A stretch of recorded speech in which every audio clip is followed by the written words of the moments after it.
Bonjour à tous, une nouvelle émission des Bécauses. Et vous savez que le premier tome est paru, ce premier tome des Covid par les Bécauses et toutes ces vies brisées. Et toutes ces vies brisées, elles ont été quand même débrisées, on va dire, notamment à l'aide de certaines personnes. Ça peut être des soignants, mais ça peut être aussi des mondes de la justice, des procureurs, des magistrats et des avocates. Bonjour Maud. Bonjour Philippe. Maud Marian, écoute, c'est un vrai plaisir de se retrouver quelque part en plein sous le soleil en plus. En plein sud de Paris, sous l'égide non pas d'Asclépios mais de la Tour Saint-Jacques. Nous sommes le 15 mai 2024. Et alors, c'est vrai qu'on s'est beaucoup demandé, nous-mêmes, en tant que médecins, comment l'ordre des médecins avait pu être aussi peu interrogatif sur les adjonctions qu'ils devaient soumettre aux médecins. Mais on se demandait aussi comment les avocats, comment l'ordre des avocats, qui quand même sont censés défendre la loi, a été aussi silencieux. Et si tu peux nous expliquer, non pas ton parcours professionnel, mais ton parcours d'aide aux soignants, parce que tu as, et on te remercie, tu fais partie des rares avocats à avoir un cœur tellement gros, en tous les cas beaucoup plus gros que le porte-monnaie. Dis-nous en plus, Maud. Ouais, en fait déjà c'est un choix de vie personnel. Je pense que déjà à la base j'avais un peu pris de la distance par rapport à la problématique économique de mon métier, parce que c'est un métier qui est quand même compliqué à exercer à Paris. Je ne dis pas ça pour blanchir les autres, mais c'est vrai qu'on a des très grosses charges et qu'on a une grosse concurrence, on est très nombreux à Paris, donc on a quand même, on est d'abord des gens, des hommes et des femmes d'affaires. Alors moi, comment je suis rentrée dans cette histoire? Déjà 2020, la crise sanitaire, fin 2019, début 2020, j'étais un peu circonspect et j'ai été très très choquée par justement pour le coup l'attitude de l'ordre des avocats au moment du confinement, puisque en fait au moment du confinement, les gens l'oublient, mais la justice a été mise à l'arrêt. C'est-à-dire qu'en fait, pas vraiment à l'arrêt, mais en tout cas, les avocats ont été exclus de la justice. Donc les audiences se sont tenues sans nous, puisqu'on n'avait pas le droit d'avoir des masques et on ne pouvait pas plaider sans masque. Donc il y a eu un vrai déni de démocratie et de justice à ce moment-là, en mars 2020, tout de suite, qui m'a amenée à me signaler auprès de l'ordre des avocats en leur disant « il faut faire quelque chose, là, c'est pas possible, vous ne pouvez pas laisser les gens sans justice ». Il n'y avait que la justice d'urgence qui passait, ça déjà c'est pas normal. Moi à l'époque j'avais des enfants qui étaient placés par des juges des enfants qui étaient dans les pouponnières et que les parents ne pouvaient pas voir, mais qu'on ne pouvait pas non plus sortir parce qu'il n'y avait plus d'audience. Il fallait trouver les coordonnées des juges qui n'étaient plus au tribunal. Un truc vraiment qui est en dehors de tout. Je ne m'attendais pas à vivre ça. Donc ça c'est mars 2020, donc moi le confinement je l'ai vécu très mal du point de vue de mon métier, et très bien personnellement parce que du coup c'était un peu cool, voilà, mais c'est vrai que mon métier ça m'a choquée. Et puis j'ai trouvé qu'il y avait beaucoup de gens qui avaient sinon démissionné, en tout cas pas pris la mesure du problème. Et puis en juillet 2021, quand le président a fait son annonce sur la vaccination obligatoire, là je suis tombée de ma chaise. Et j'ai dit c'est pas possible, on peut pas faire ça à ceux qui nous soignent. Pour moi, c'est énorme, parce que je le dis, je l'ai déjà dit, mais je le redis parce que c'est important, c'est ce que je pense vraiment, c'est que les soignants, aujourd'hui, c'est ceux qui nous donnent naissance et ceux qui nous accompagnent dans la mort. C'est ceux qui sont là quand on est au plus fort de la souffrance physique et physiologique. Donc, pour moi, c'est des gens essentiels. Pourquoi ? Parce que, en fait, avant, c'était nos familles qui étaient là, on accouchait à la maison, on mourait dans les bras de nos enfants, nos beaux-enfants et tout. Aujourd'hui, c'est plus ça. Si on n'a pas les soignants à l'hôpital pour accompagner la naissance et la mort, en fait, on est tout seul. On est comme des cons. Et vraiment, voilà. En plus, moi, ma mère est handicapée, donc le soignant est un personnage important de ma vie personnelle. Quand ma mère a eu son accident de voiture en 1984, j'ai vu l'importance qu'avait un soignant pour elle, mais aussi pour nous. Donc bref, j'étais très sensible à la situation et j'ai pas accepté du tout, j'ai pas supporté et je me suis mise, tant que faire se peut, à disposition des soignants via des confrères, parce qu'en fait au départ j'étais toute seule, je savais pas très bien qui contacter, comment me faire connaître, donc j'ai contacté des confrères. Et c'est grâce à Tariq Koraitem, je le dis parce qu'il a peut-être oublié, mais moi non, que j'ai pu avoir les premiers contacts avec des soignants, parce que des infirmières l'avaient contacté, il était débordé et il m'a délégué quelques dossiers. Après, on est parti sur des voies différentes. puisque moi j'ai fait le choix de défendre gratuitement les gens de la fonction publique hospitalière, uniquement eux. Enfin, je me suis hyper spécialisée parce que je pense qu'on ne peut pas défendre tout le monde. Et en plus, correctement, hein, je veux dire, avec une bonne compétence. En plus, je suis toute seule, j'ai pas de collaborateurs. Et puis, je voulais le faire gratuitement parce que j'estime que c'était ceux qui étaient les moins bien payés et qui avaient le moins de ressources, le moins de moyens et qui devaient trouver une justice. Il devait pouvoir être possible de leur rendre justice. Donc voilà, et j'ai encore des dossiers, je tiens à le dire, parce qu'il y a beaucoup de gens qui me disent « Ah, où on en est? Est-ce que vous en êtes toujours vos clients ?» Bah oui, j'ai toujours des dossiers. Il y en a très peu qui sont passés au tribunal et donc je lâche pas, je continue. Finalement, tu es tombée de ta chaise? Oui. Ça a fait mal? Oui. Et aujourd'hui, comment si tu faisais un retour en arrière depuis que cette chute violente, ce discours de Monsieur le Président de la République, finalement, est-ce que ce ne sont pas peut-être les plus belles plaidoiries que tu fais, les plus belles années à venir? Comment tu verrais ça pour être un petit peu dans l'optimisme? En fait, c'est plus que de l'optimisme. Moi, même d'un point de vue purement réaliste, ça m'a révélé à moi-même. Donc déjà, pour moi, c'est un des premiers pas.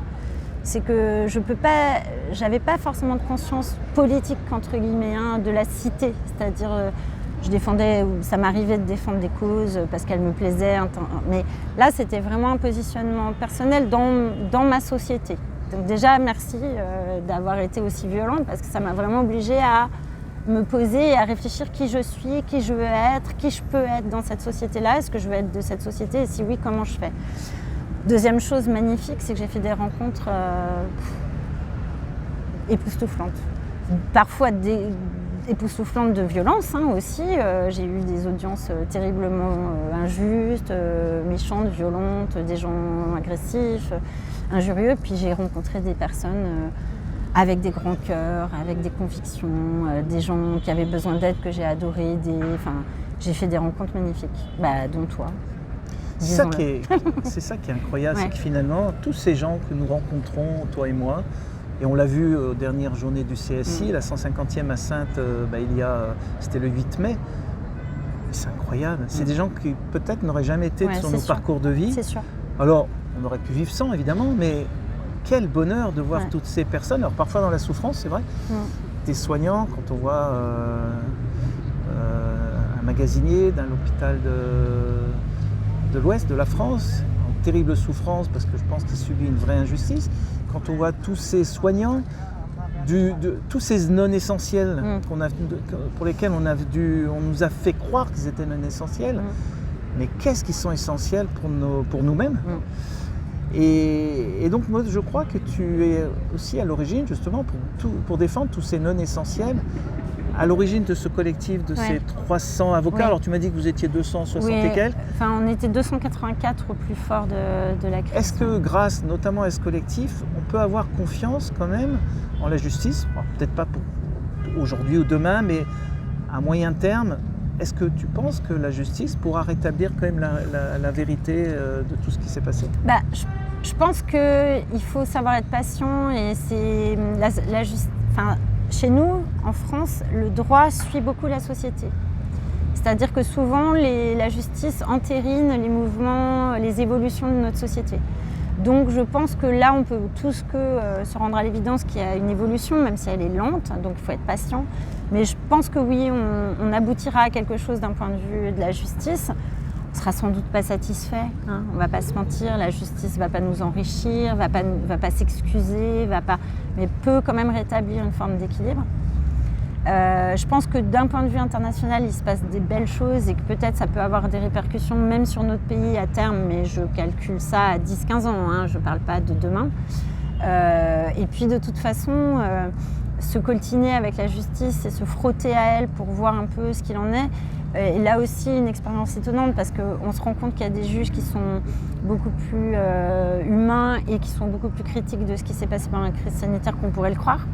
Parfois ils le font savoir qu'anonymement, mais ils le font savoir. On sait très bien, moi j'ai pu constater qu'il y avait du personnel judiciaire, des fonctionnaires de la justice qui venaient nous soutenir en nous disant je peux pas trop le dire, mais voilà je suis super d'accord avec vous, etc. Et puis de toute façon, quoi qu'il en soit, ma mère disait la salle d'audience est la dernière tribune libre. C'est-à-dire que c'est aussi un moyen de faire passer un discours citoyen, c'est-à-dire même si on n'a pas forcément le résultat qu'on escompte, on peut quand même faire passer un message. Et c'est quelque chose d'essentiel. Voilà. Donc je suis optimiste de nature, donc j'ai peut-être tendance à rêver un peu, mais je pense qu'il va se passer des trucs. Mais surtout, il ne faut pas lâcher parce qu'on leur fait passer des messages, on leur dit des choses, et ces choses, on a besoin de le leur dire, et ils ont besoin de les entendre, même s'ils n'ont pas toujours les décisions qu'on voudrait, quoi. Alors à Saintes, le 8 mai, nous avons lu un courrier du docteur Marty, ancien président du Conseil de l'Ordre de Dordogne, suite à sa mise à l'écart, quand il a publié son avis, son opinion avec un confrère sur ce qu'il ressentait de la crise sanitaire, l'injustice qui était au-dessus de tous ces soignants à qui on imposait un certain nombre d'obligations. Et en fait, tu nous disais que même dans les ordres des médecins, de façon anonyme, on peut parfois le comprendre, il y a de la résistance en fait. Il y a des gens qui t'appellent en disant je ne peux pas vous dire mon nom, mais je suis conseiller ordinal, même du Conseil national de l'ordre des médecins. Alors c'est intéressant ça parce que personne n'est bien, ni nous d'ailleurs, ni eux. Et nous ne sommes pas forcément pour une grande réconciliation, mais le fait de savoir que même dans ces institutions, il y existe des restes d'humanité, on va dire. Mais bien sûr. Qu'est-ce que tu penses de ça et penses-tu qu'ils devraient rapidement prendre la parole, ces personnes-là, de façon non anonyme ? J'aimerais bien que ceux qui, justement, que ce soit dans la justice, à l'ordre des médecins ou ailleurs, viennent nous dire en douce ou nous passent des coups de fil, ou même on a eu des conseillers prud'homaux, des présidents de tribunaux administratifs, on a eu un peu de tout qui nous a appelés en disant voilà, je ne peux pas vous dire mais je veux bien participer à vos visios, etc. Bon, c'est sûr qu'on aimerait mieux qu'ils se manifestent officiellement, qu'ils assument et qu'ils puissent nous aider tout à fait ouvertement. Le problème, c'est que le système reste quand même très lourd. Il a été violent. Il a sanctionné violemment des gens, que ce soit d'un point de vue disciplinaire, d'un point de vue financier, d'un point de vue même sociétal. C'est-à-dire, il y a des gens qui ont été isolés de leur famille et autres. Donc ces gens ont sans doute peur. Et puis, comme je te l'ai dit aussi tout à l'heure, c'est que c'est des gens qui peuvent peut-être être plus utiles dans l'anonymat et la discrétion quand pendant un délibéré, ils font passer des petits messages, etc. Peut-être qu'ils sont plus utiles que s'ils sont dissidents officiels, quoi. Voilà. J'en sais rien. En tout cas, moi, ça me fait plaisir de savoir que ça existe et qu'on a peut-être plus de gens qui ne sont pas contre nous. Peut-être qu'ils ne sont pas totalement pour nous non plus, peut-être que certaines positions qu'on a pu avoir, elles sont extrêmes pour eux et les empêchent aussi peut-être d'adhérer complètement à ce que nous faisons. Mais enfin, le fait est de savoir qu'il y a peut-être moins de gens contre nous que ce qu'on pourrait penser, c'est pas mal quand même, ça fait bien plaisir. Vous entendez tous ces sirènes, ces klaxons, c'est finalement peut-être un peu comme on fête une victoire de l'équipe de France à la fin de la Coupe du Monde en 98. Pourquoi pas ? On pourrait penser qu'un jour... la France se réveillera. Oui, alors c'est vraiment intéressant tout ce que tu nous dis parce que ça donne de l'espoir. Et parce que finalement, après les instants de colère que nous avions pendant 2 ans, nous sommes plus dans la colère, notamment envers ces conseillers ordinaux, ces gens qui ont peut-être laissé un peu trop faire. Nous voulons justement les revoir. Pas pour les excuser, mais simplement pour leur dire nous nous sommes tous fait avoir sur ce sujet, sur d'autres, mais peut-être qu'il serait temps maintenant de nous rencontrer, de nous rediscuter, peut-être de revoir un peu ce code de la déontologie, ce serment d'Hippocrate qui, à l'évidence, n'a pas été respecté. Non, mais c'est ça, Qu'est-ce qu'on peut faire ensemble, quoi ? Sur quoi est-ce qu'on peut... Est-ce qu'il n'y a pas un terrain d'entente sur lequel on peut commencer à travailler ? Parce que de toute façon, on sera bien obligé de continuer à vivre tous ensemble. On n'a pas une deuxième planète pour les non-vaccinés. Ça n'existe pas. Donc non, mais c'est ça, il faut un moment, il faut être pragmatique. Et on ne va pas non plus leur couper la tête. Et après, il y a ceux qui sont intentionnellement, qui ont fait des horreurs, mais je pense que c'est pas eux. Il y en a peut-être un ou deux qui savaient des choses qu'on ne saura jamais, mais globalement, c'est surtout des gens qui ont suivi le mouvement, qui ont eu peur peut-être de réfléchir, qui n'ont plus l'habitude de réfléchir. Il va bien falloir faire quelque chose. Il faut qu'on construise. Parce que l'objectif un peu de tout ce qu'on dit là, c'est que ça ne revienne pas. C'est ça. Et qu'à l'évidence, cette notion de peur, cette pandémie de peur, ou cette plandémie, comme dit M. Berkoff, de peur, va ressurgir dans les semaines, dans les mois qui vont venir. Oui, ça a autre chose. Alors, Enfin, ils savent comment faire. vont réagir maintenant les journalistes avec cette charte de Munich qui visiblement, Corinne Lalo nous l'a confirmé, personne ne connaît. Charte qui n'est absolument pas enseignée dans les écoles de journalistes. Comment vont réagir ces enseignants à qui visiblement faire des tests PCR à des gamins de 3 ans et leur mettre un masque n'a pas posé de problème? Comment vont réagir l'ordre des médecins, mais tous les ordres professionnels? Comment vont réagir les avocats? Et c'est la grande question. Et c'est un peu l'objectif de cette vidéo, c'est que finalement, allez, on rediscute et on repart tous ensemble pour que surtout le pire ne soit pas à venir. Et le pire, si tu veux nous en dire un petit peu, le traité pandémie de l'OMS. Ouais. Le traité pandémie, c'est d'abord un moyen de donner encore plus de moyens aux labos. En fait, ce qui est fou, c'est pas un traité pour notre santé. Enfin, je veux dire, c'est pas le sujet, en fait. C'est l'organisation d'un réseau de laboratoires internationalement installés, financés par des moyens soi-disant, enfin, qui sont publics en tout cas. Enfin, ça veut dire qu'on va encore leur donner des sous pour faire toutes sortes de choses, des potions, des trucs d'alchimistes, on ne sait pas trop, d'apprentis sorciers. Et puis aussi un réseau pour éventuellement étudier les virus, donc ça veut dire potentiellement les tripoter, en faire quelque chose, je sais pas, génétiquement en inventer, peut-être les gains de fonction, que sais-je. Enfin, en tout cas, c'est pas du tout, enfin voilà, c'est essentiellement ça. Avec des pouvoirs absolument phénoménaux. Alors bon, c'est un peu plus compliqué que ça, hein. Il y a le traité pandémie, il y a le règlement sanitaire international, tout ça, ça s'articule ensemble. Il y a des polémiques autour de l'étendue des pouvoirs des uns et des autres, mais globalement, il faut comprendre que l'OMS va avoir de plus en plus de pouvoirs, c'est-à-dire nos États vont avoir de moins en moins de compétences sur notre santé. Donc ça va se gérer de plus en plus au niveau mondial et non plus au niveau local. On va se détacher de plus en plus de l'être humain dans sa spécificité pour aller vers des globalisations, des approches très globales, je vois pas d'autres mots, et donc forcément pas de la médecine, hein, ça peut pas être de la médecine. On va aussi décaler de plus en plus les compétences du médecin vers des organismes, des autorités indépendantes, soi-disant, en tout cas des autorités qui décident dans des bureaux. Enfin, je veux dire, on va même plus ausculter les gens, on va plus discuter avec eux, on va uniformiser et puis on veut vacciner tout le monde pour un oui ou pour un non, en fait. Bill Gates, il y a encore quelques jours, disait ça, en fait. En gros, grâce au vaccin, il n'y aura plus de maladies, il n'y aura plus de cancer, il n'y a plus rien. Lui, il est persuadé de ça. Enfin, voilà un petit peu la mentalité. On sait que c'est lui qui finance essentiellement l'OMS. Donc, on sait, quand on l'écoute, on sait à peu près où on va, quoi. Donc c'est très grave. Enfin, ça peut être potentiellement très grave. Mais je crois que la solution à tout ça, même s'il devait être adopté, hein, parce que pour l'instant, il est un peu bloqué. Mais ce qui rentre pas par la porte rentrera peut-être par la fenêtre. Donc, faut pas crier victoire trop vite. Je pense que la solution à tout, finalement, c'est la responsabilité individuelle. C'est un leitmotiv chez moi.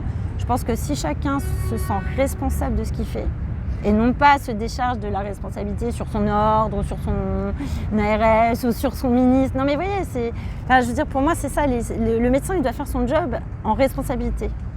Que l'ARS lui dise blanc, noir, que le ministre lui dise blanc, noir, il s'en fiche. Enfin, ça devrait pas Voilà, il écoute, et puis après, il fait quand même selon lui, parce que c'est sa conscience et sa responsabilité. Si les citoyens, les médecins, les avocats, les juges, si tout le monde fait ça, sans se cacher derrière son petit doigt ou son patron ou son institution, le traité de pandémie, on pourra le jeter à la poubelle, il ne marchera jamais, en fait. Parce que c'est une façon on ne fait pas de bruit, mais on ne le fait pas. C'est tout, on ne l'applique pas, on s'en fiche, parce qu'on sait qu'à la fin, c'est nous qui avons agi. C'est pas Tedros, c'est pas Véran. C'est ça qu'il faut comprendre, c'est que si chaque médecin, chaque membre du Conseil de l'ordre, chaque avocat, chaque juge se disait non mais attends, c'est moi qui signe, c'est moi qui m'engage, c'est pas... je pense que ça aurait changé beaucoup de choses et ça c'est quelque chose sur lequel je pense qu'on pourrait commencer à travailler tous parce que c'est un truc qu'on peut mettre tous en commun, quel que soit notre métier, quel que soit... Si vous regardez l'interview que nous avions faite avec le professeur Christian Perron, il nous dit que sa force à lui, et à probablement beaucoup d'autres, c'est que quand on détient une vérité, en fait on a peur de rien. Mais oui. On n'a pas peur de l'ordre des médecins, on n'a pas peur de l'ARS. Pourquoi on n'a pas peur? Parce qu'on est inattaquable. Mais pour être inattaquable, il faut avoir un argumentaire sourcé. Et quand on a un argumentaire sourcé, c'est nous qui faisons peur. Non pas pour vouloir faire peur, mais simplement nous sommes dans notre droit. Et donc, qui peut arrêter ce résistant? Qui peut arrêter ces personnes qui ont lutté pour que la vérité émerge? Eh bien, ce ne sont pas les autorités, même si elles le pensent. Et ces autorités, elles ont tout intérêt à revenir vers nous. Non pas en disant tiens, ils ont compris et viennent. Non, c'est pas ça. C'est que vraiment, on nous pourra gagner la paix et non pas la guerre, comme disait Monsieur le Président de la République. On pourra gagner la paix entre nous que si nous réunissons notamment avec les autorités sanitaires et les ordres, les journalistes, etc. Mais évidemment, sans oublier qu'un jour ou l'autre, ces grands responsables planétaires, qui sont relativement identifiés maintenant, probablement qu'un jour paieront. Alors, demain, après-demain, ça n'a aucune importance, parce qu'on sait très bien que ça se fera. Merci Maud. Mais avec plaisir. C'est toujours un plaisir de te revoir. Oui, partagé. Et voici, voilà, vous voyez, c'est Becose en toute une simplicité. Et on va vous le montrer, cette tour Saint-Jacques, symbolique peut-être de plein d'autres choses. À bientôt et pour un prochain épisode. Au revoir.